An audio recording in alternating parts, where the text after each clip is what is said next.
This is Business Pulse.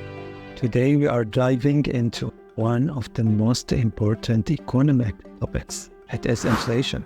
We will break down what inflation is, how it affects your personal finance and businesses, how it affects lender and borrowers. This video will provide valuable insights, so stay tuned. Let's first look at the latest U.S. price index CPI, which reveals a positive trend. The annual rate has declined to 2.4% in September 2024, down from 2.5% in August. This is interesting because this is the lowest rate since February 2021, signaling that inflationary pressures are easing. However, inflation remains a concern for individuals and businesses. It increases the cost of living, forcing families to stretch their budgets. For businesses, it drives up raw materials and labor costs, squeezing profit margins and creating a pricing challenge. So, to mitigate inflation impact, experts recommend financial planning. Greg McBride, Chief Financial Analyst at Bankrate, emphasizes the importance of adjusting budgets. He suggests households need to revisit their spending priorities, cutting discretionary expenses and focusing on necessities. McBride also advises diversifying income streams, seeking additional income through side gigs or negotiating a pay rise can significantly cushion the blow of rising costs. On investments, Diane Swan, chief economist, she recommends considering inflation-hedged assets like Treasury inflation-protected securities or real estate. Inflation-protected securities can help guard savings against inflation, ensuring purchasing power remains intact as inflation fluctuates. Alright, that was all about personal finance. But what about business owners? How can business owners adapt to inflation? For businesses, boosting operational efficiency is a key strategy to navigate inflation.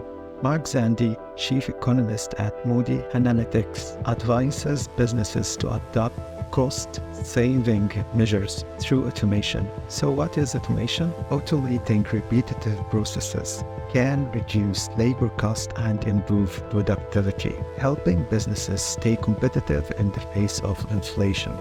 Another strategy is supplier negotiation. Senior economist at Wells Fargo, Sarah House, stresses the importance of renegotiating supplier contracts, or at least diversifying suppliers. Sarah explains businesses should actively seek better deals or more affordable alternatives to reduce supply chain pressures. Lastly, strategic price adjustments may be necessary, but experts caution businesses to communicate these changes effectively. The U.S. Secretary of the Treasury, Janet Yellen, suggesting transparent communication about price increases framed as necessary due to rising input costs helps maintain customer trust and loyalty. While the inflation rate dropped to 2.4% in September 2024 is a welcome relief, both individuals and businesses must remain proactive by implementing financial planning, cost management, and strategic price adjustment. They can navigate the ongoing challenges of inflation more effectively. The key questions to explore are: what exactly are inflation and deflation?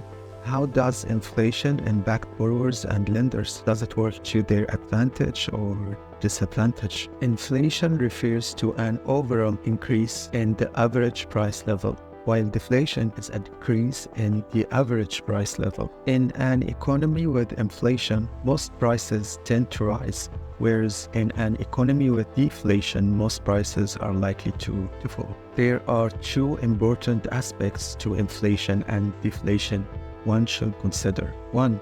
Inflation and deflation describe changes in the average price level, not individuals' prices. For example, rising medical costs do not constitute inflation. and falling gasoline prices do not represent deflation. Inflation occurs when the overall average price level increases, and deflation occurs when it decreases. It's not about one individual price. The second important aspect to consider about inflation and deflation is inflation and deflation are about rising or falling prices over time, not the current price level.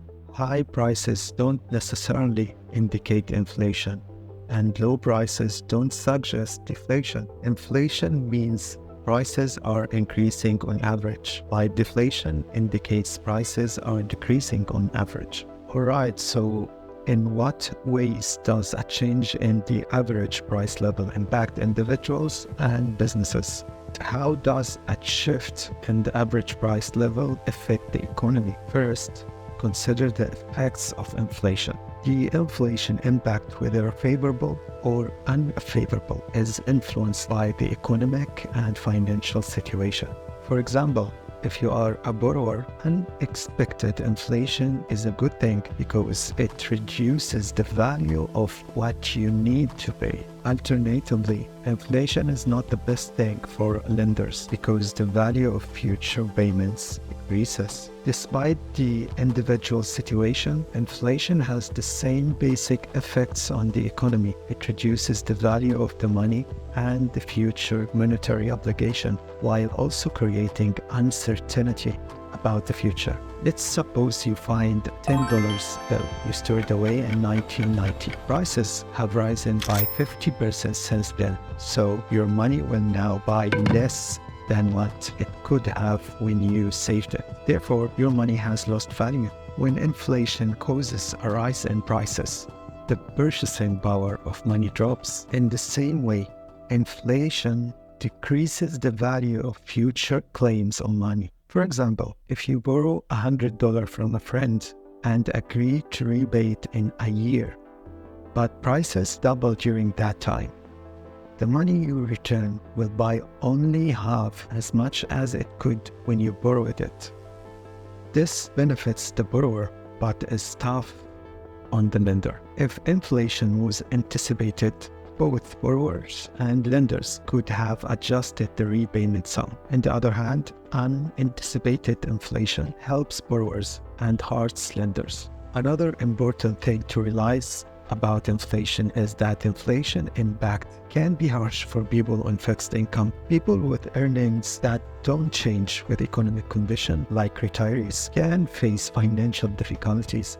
This is because they are relying on fixed incomes like pensions. In other words, inflation reduces the purchasing power of fixed incomes. So, what can be done to protect against this silent threat to their hard-earned savings? To protect against this, many retirement plans offer indexed payments, meaning the payment amount changes with the price level. For example, Social Security payments are indexed to keep their purchasing power constant. As inflation reduces the value of money, fear of future inflation makes lenders cautious committing to long-term lending. Banks and other financial institutions worry that inflation will wipe out the value of amount eventually rapid, making them hesitant to offer such loans. However, inflation does not affect all countries equally. So what countries have the highest inflation rates recently?